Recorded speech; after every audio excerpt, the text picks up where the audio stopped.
Hello mga kadagat, dito na tayo sa Pangulang Yugto sa ating saltwater fish ng Bohol. Nandito tayo ngayon sa Albor mga kadagat, no? Ito, napiprepare ito yung anak ko para mag-swimming. Yan, bumaba na po ako mga kadagat para makita nyo ang malaking butang ting, isang whale shark ng Bohol. Dito po tayo, ito po matatagpuan dito sa Albor mga kadagat.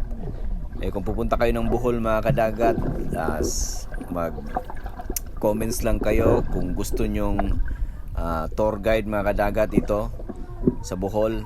Mag-message lang kayo sa akin mga kadagat, pwede kayong may tour mga kadagat, at may sasakyan na po yan mga kadagat sa ating tour mga kadagat. Ayan po mga kadagat, makikita nyo po mga kadagat, ayan yung anak ng amo ko mga kadagat. Gusto niyang talaga makita, malapitan yung mga butang ting mga kadagat, oh. Kaya ngayon sisisid ako mga kadagat para makita natin yung gano'n sila kalaki mga kadagat. Ayan, oh, gano'n kalaki itong mga isdang to.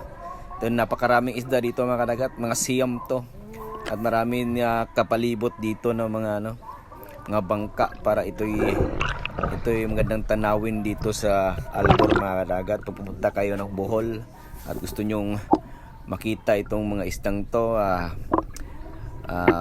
pumunta lang kayo dito sa Albor mga kadagat. Ayan po, napakaganda po ang mga isda na to mga kadagat, napakalaki. Ayan, na makikita ko, nilapitan ko sila mga kadagat, no? Minuto ko yung camera sa kanila. Ayan, ayan, napakalapit ko mga kadagat. Ayan, napakalaki po nitong isdang ito. Ayan, kinuhanan ko yung anak ng amo ko kasi gusto niyang papakita niya sa mga kaibigan niya sa Korea mga kadagat.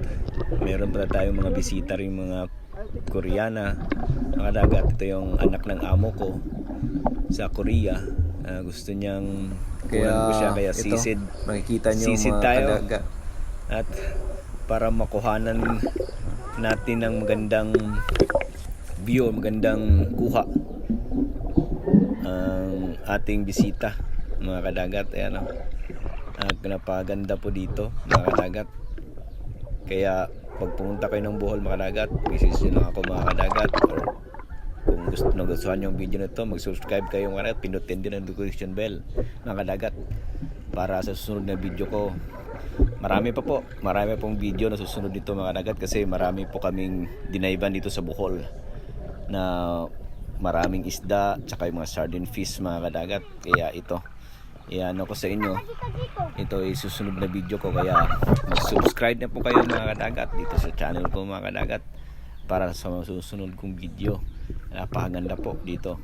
Ayan po, makikita nyo po. Marami pong salamat mga kadagat.